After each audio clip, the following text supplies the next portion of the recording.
Good evening. How are you? It was a gorgeous day today, so I'm a little bit late. Sorry about that.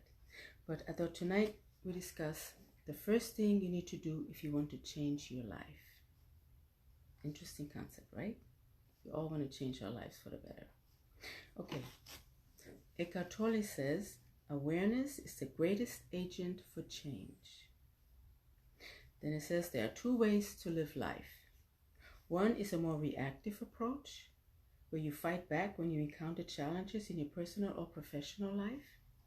The other is a more proactive one, where you are mindful of the trends within you and around you, and when you are ready to get into action. Okay, so there are two ways. One is reactive and the other one is proactive. So the only difference between the two is awareness. Awareness empowers you to make conscious choices based on understanding of yourself and the situation, to notice what your choice created and then to choose again. This is why awareness is powerful. By becoming aware, you are snatching back control. You give yourself back the power.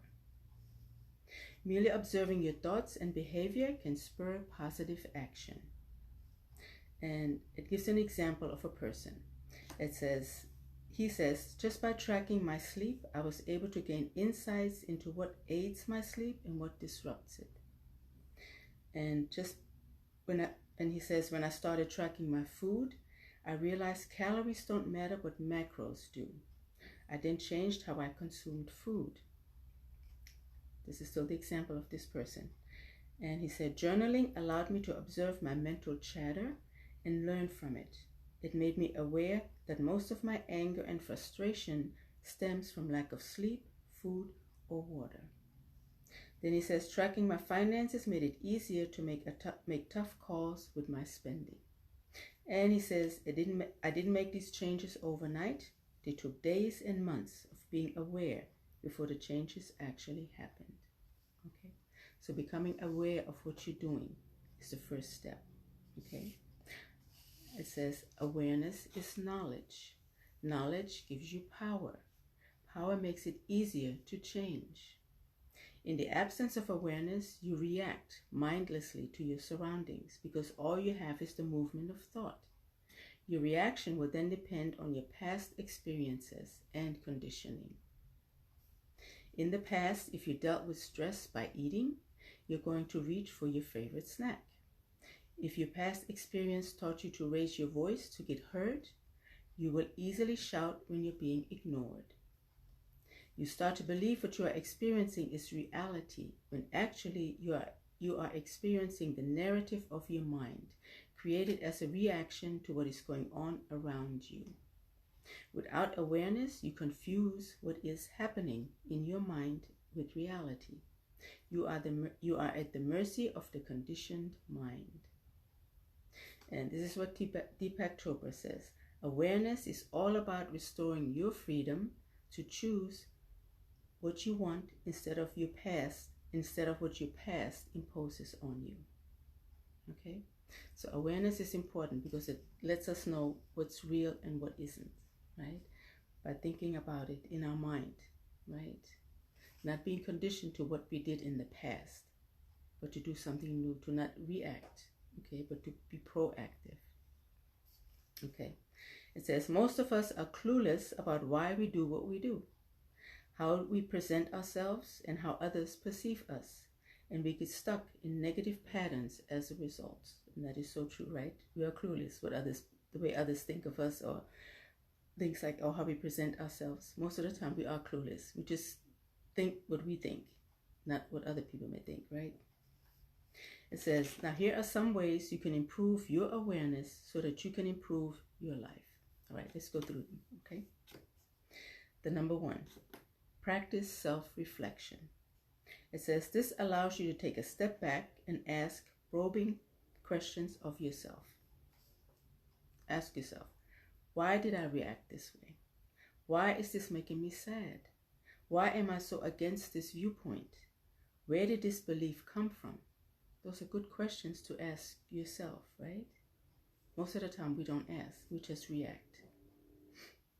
Doing this will allow you will allow you to make stronger connections. It will make your convictions stronger and give you the fuel to argue your viewpoint in a civil manner. It will also make you aware of your bad habits and thought patterns. Now, I noticed that about one of my sons the other day, right? He was not in a civil manner making his viewpoint known. He was not aware of what he was doing, okay? Now, it says, suppose this is what's going on with you. Self-reflection has taught you that you have a tendency to eat unhealthy food when you haven't gotten enough sleep. You have a tendency to shut yourself off from people when you are angry instead of talking to them calmly.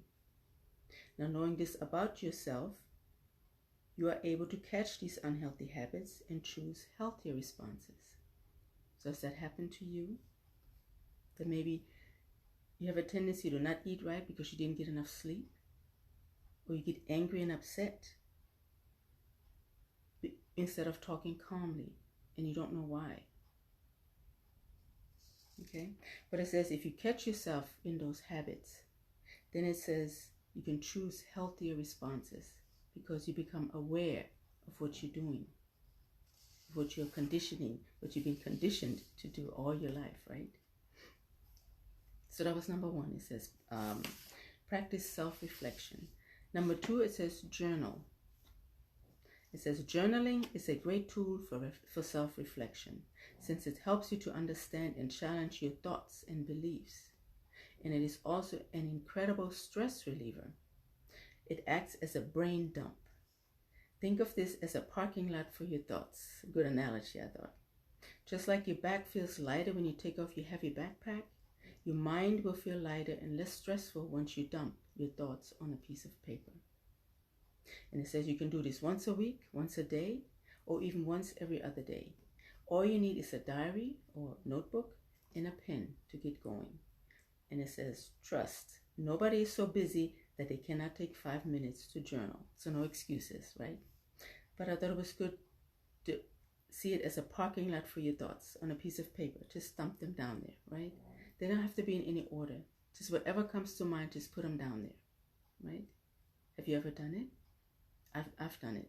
And when I go back later and look at it, I'm like, wow, what was I thinking, right? What did I write? But it makes me think about what was I thinking? What kind of mind was I in, right?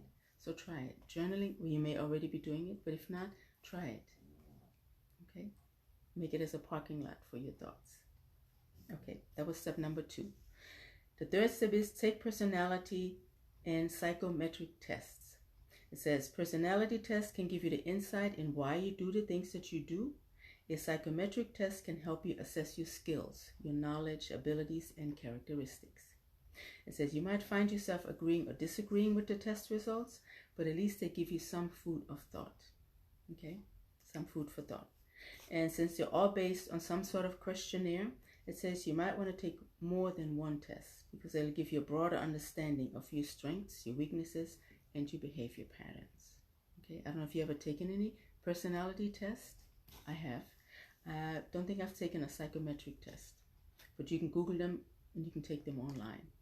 Like it says, take several. That way you see exactly how you think, your personality, and the skills that you have.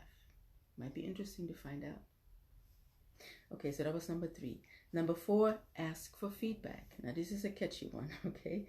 It says you need to be willing to take the feedback someone gives you without being offended or getting into an argument. So do you take criticism easy or is it hard for you? It says if you can ask a probing question from the people who are giving you the feedback to dig even deeper, that's even better. But a lot of us can't take that criticism, right? When someone says something, we get offended. So it says if you are uncomfortable with people pointing out your mistakes and shortcomings to your face, you can ask through email. That's a good suggestion. It says this way you have time to digest what people write before responding, and you will be less likely to react defensively. Good suggestion. Tell them to give you the feedback in an email. That way they feel more comfortable and you can digest it before you respond. All right. Okay. So number 5, it says step out of your comfort zone. We've heard that many times, right? It says, once you become aware of your limitations, the next step is to push them and face your fears. For you, this might mean setting a boundary with someone after recognizing your habit of letting people take advantage of you, or applying for a job you've been interested in after recognizing that you usually hold yourself back with fears of not being good enough. So get through those comfort zones, push past them, right? It says, this is how awareness changes your life, when you not only recognize what you're doing, but why consciously you choose to do something different. That's being aware, right? Because you know yourself so well that you know why you do certain things and what triggers you. It took me a while to figure out what triggers me, but now I know, right? So when I do get triggered, I take a minute to just breathe. And I know this is a trigger for me. So I try to respond instead of reacting. Okay? So it says, awareness makes you stronger. With awareness, you're able to bounce back faster after adversity. You are conscious of your insecurities and shortcomings. You have gone through the cycle enough times to understand what triggers them and how you can recover from them. Right? Sometimes we do get triggered. It's okay. But you know how to discover because you get to know yourself, becoming aware of how you do things, right? For example, when you're feeling sad and depressed, you know you can recover if you maybe take a nap or do a workout, and it helps you shake off that bad mojo, whatever it may be for you. Maybe just taking a walk, or maybe taking a nap. I don't know, but you'll find out. I'm sure you'll try different things to see what it does, what helps you get back into the swing of things. Let go of that bad vibe, right? Okay. Awareness allows you to empathize with people.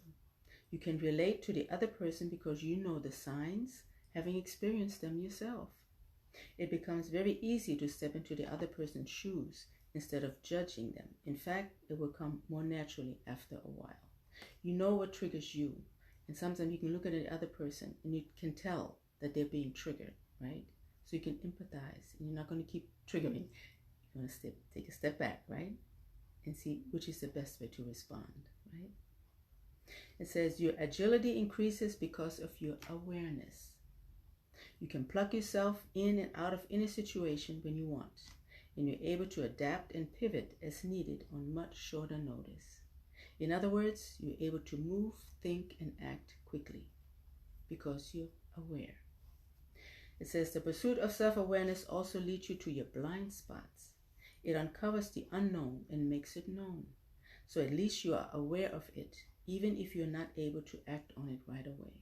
But at least you become aware of what is your blind spot that you never even thought of, never even considered. Somebody just kind of swiped you from the side, right? And you were like, didn't know how to react. So that it makes you aware of those spots, right? So when you look back, you may have experienced many moments of awareness, discovering things either by yourself or because someone in your trusted circle caught it. It says when you look back, you will be able to spot those moments where your transformation first began because of the awareness bringing light to it. You can look back and say, right, that's what happened. And this is what I did different. I became aware of whatever I was conditioned to do, but then what I did different. It says the wheels of change begin to move with the first sign of awareness. So awareness is a very good thing, right? It's also kind of in harmony with being conscious, right? When you look out there today with people, the way they're walking around and the way things are going because of the way things are these days, sometimes I wonder, are people really aware of what they're doing? Are they really conscious of what's going on? Sometimes I wonder. Because I'm aware of myself and my actions, and I wonder, and I see people, sometimes they're just kind of mindless, right? I don't know if you've experienced that. Not to judge people, no, but to just look at them and see that they're not aware, right? It's because you've become aware, which is a good thing. Okay, so I thought that was an interesting subject today. Kind of sort of deep, okay, but it's something that we need, self-awareness, right? Okay, so have a good rest of the night. I know I'm a little late today, sorry about that, but enjoy the rest of your evening, and I'll be back on Wednesday, all right? Thank you so much for watching. Take care.